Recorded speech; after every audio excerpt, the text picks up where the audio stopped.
Action. Divorce bill. Isa sa mga maiinit na paksa sa kasalukuyan.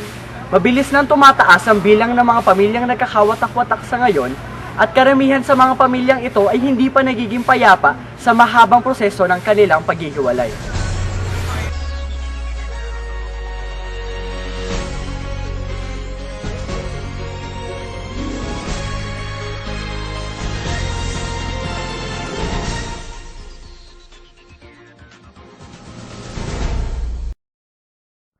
Ano nga ba ang divorce bill?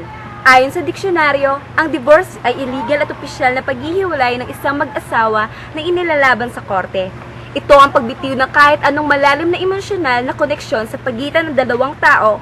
Ang divorce bill ay siyang nagpatupad sa iba't ibang bansa maliban sa mga solidong katoliko, bansa tulad ng Vatican City, pati na rin ang Pilipinas.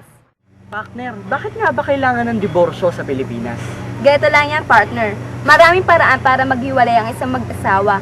Ngunit tila hindi pa sapat ang mga parang ito para maghiwalay ang legal na relasyon. At eto pa, ayon sa Gabriela Women's Party List, diborsyo daw ang solusyon sa mga babaeng inaabuso ng kanilang mga asawa at iba't ibang pamamaraan at sitwasyon.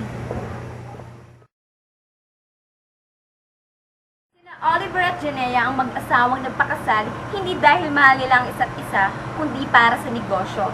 Si Oliver ay isang negosyante. Siya ang nagpapatakbo ng sarili niyang kumpanya habang si Janea naman ay isang anak ng mayamang negosyante na ngayon ay isa ng doktor. Ilang taon ka nung sinabi sa'yo ang kasumbong ito? 16. So arranged marriage kayo? Oo. Sinong desisyon nitong kasumbong ito? Yung papa ko, kasi meron siyang perspektibo na hindi kaya ng babae magpatakbo ng isang kumpanya.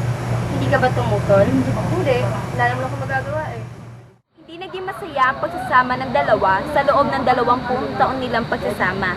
Magkasama nga sila sa kama, ngunit wala rin namang namumong emosyonal na koneksyon sa pagitan nilang dalawa.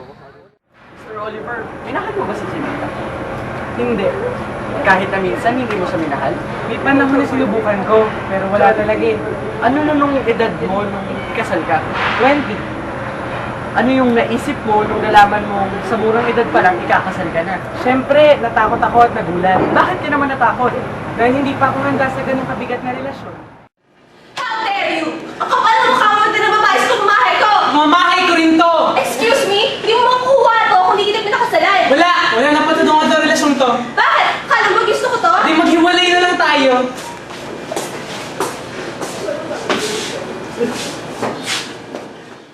Sa 20 taon na kanilang pagsasama, nagkaroon sila ng anak na babae, si Catherine.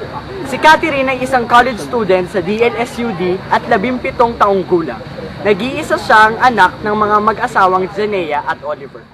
Alam mo ba ang sitwasyon ng iyong mga magulang? Opo. Lagi ko nga sila nakikita nag-aaway eh. Tapos doon ko nalaman na baka mangyari yung kinakatakutan ko na maghiwalay sila. Maghiwalay na po ba kayo ni Dad?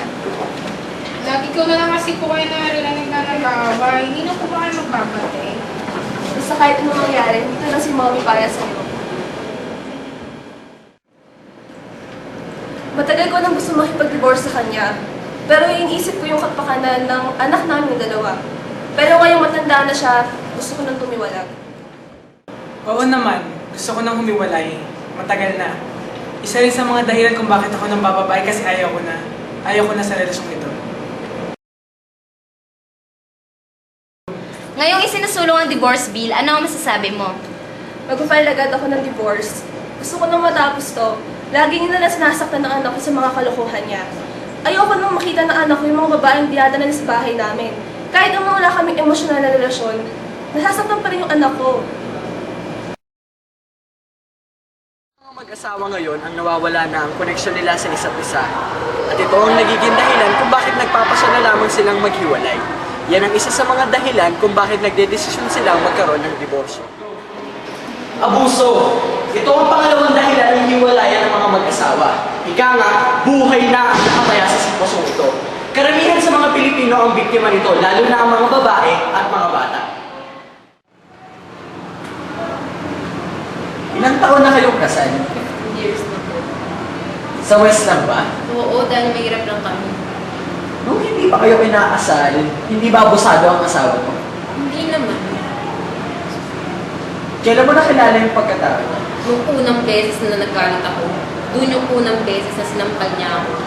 Bakit nagpakasal ka pa rin? Dahil mahal ko siya. Natigil ba ang pagbubugbog niya? Hindi, lalo pa itong lumala.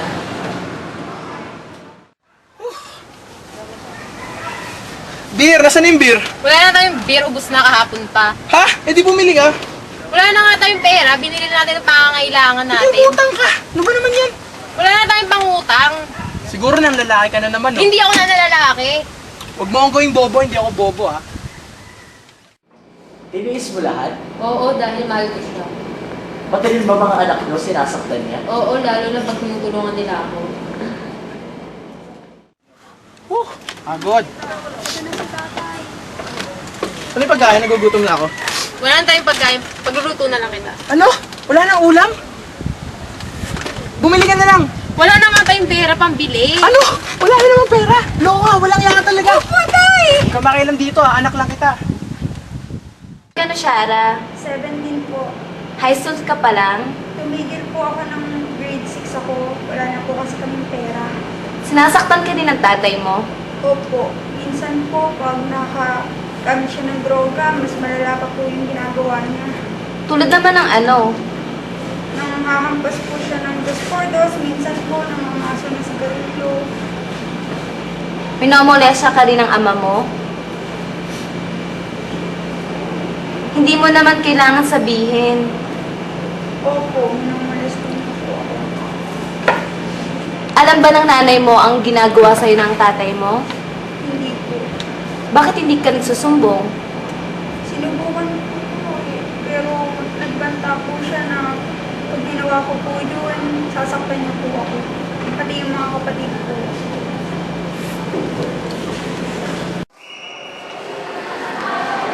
Sige po, Tay.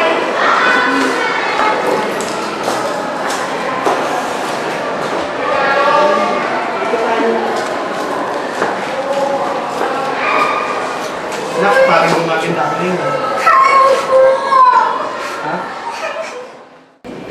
Sinubukan namin makuha ng panayam si Bernard, ngunit hindi namin ito makita. Nang malaman ni Michelle ang nangyari sa kanyang anak, kumusa itong humiwalay sa kanyang asawa, samantalang ang kanyang anak ay nakatira na sa probinsya.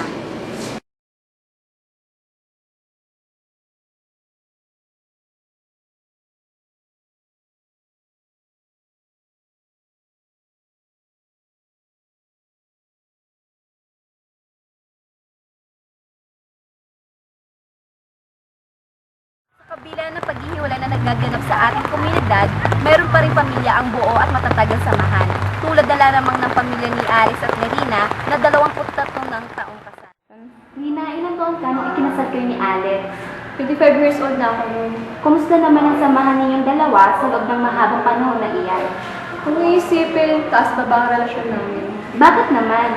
Kasi minsan, maasenso kami, tapos biglang babagsak, talagang iisipin mo, may hirap makaaway sa sitwasyon na yun.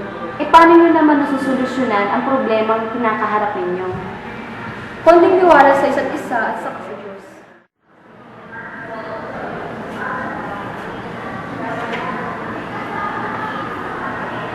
Mahal, kailangan na natin bayaran yung mga tuition fee ng anak natin. Sige, susubukan kong makilang sa boss ko.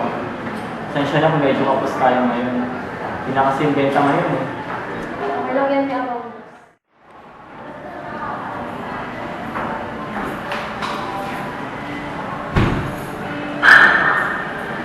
Alex, mahal mo ba si Rina? Oo naman, walang duda. Kahit kailan, hindi mo siya iiwan. Si Rina at tatlong naming anak ang pinaka-importanteng tao sa buhay ko. Paano nyo napatatag yung samahan ninyo? Hindi ko alam. Siguro dahil sa tamang tao. Yung tao gusto mong makasama habang buhay. Yung tao, alam mong hindi ka kaya saktan. Kasi yun yung mga tao, alam nila na maaari kang mawala sa piling nila pag sinaktan ka nila. Nag-aaway ba kayo kahit minsan? Siyempre, malaki at maliit na bagay pero walang problema na binigay ang Diyos na hindi nasusunod. Dana, ikaw ang bunso, di ba? Opo. Ibang po mga kapatid ay may sarili-sarili ng trabaho. Di ba sa panahon ngayon ay maraming pamilya na ang nagkakawatak-watak. Para sa iyo, sa nakikita mo, paano nyo nagagawang maging malakas sa harap ng mga problema? Sila mama po, hindi po pinapakita sa aming mga kapatid na may problema. Kaya hindi po kami nabibigatan.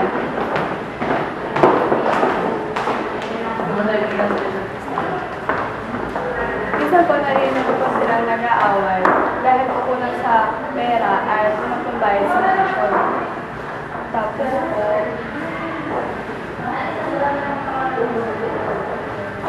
pero po hindi po nila ginagawang hadlang yun sa aming pamilya.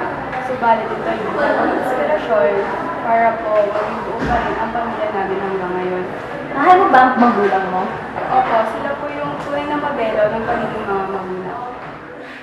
Ikaw, Alex, ngayong isinusulong ang diborsyo sa Pilipinas, ano naman ang masasabi mo? Ako naman ay hindi tumututol sa diborsyo, pero kung may iba pang paraan para maisaayos ang sitwasyon ng isang pamilya, ayun muna ang gawin bago mag-file siguro ng diborsyo.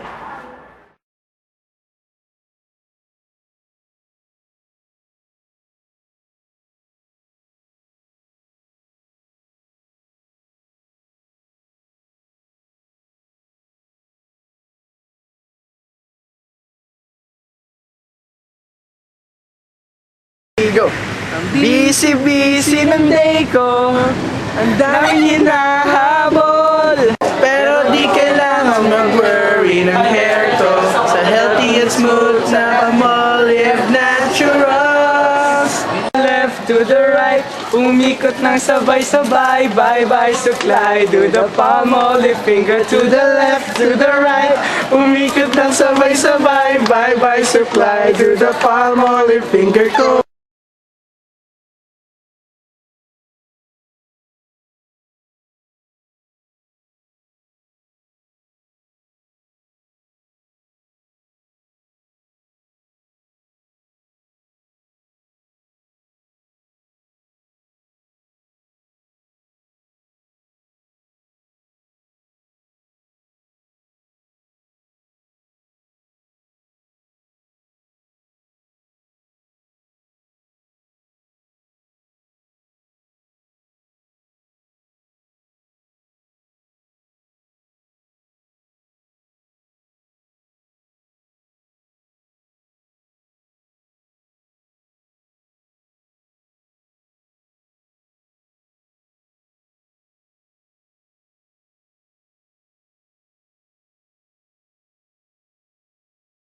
Pero di kailangan mag-worry ang hair ko.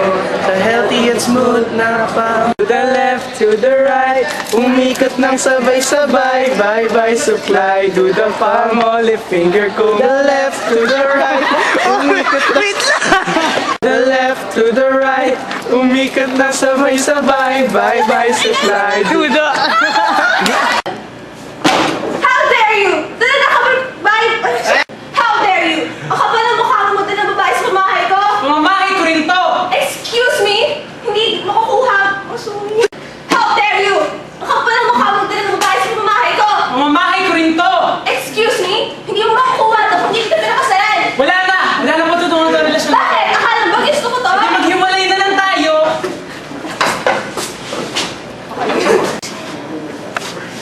Mama, mag-iwalay na po ba kayo ni Mama and Dad? Cut! 4, 3, go!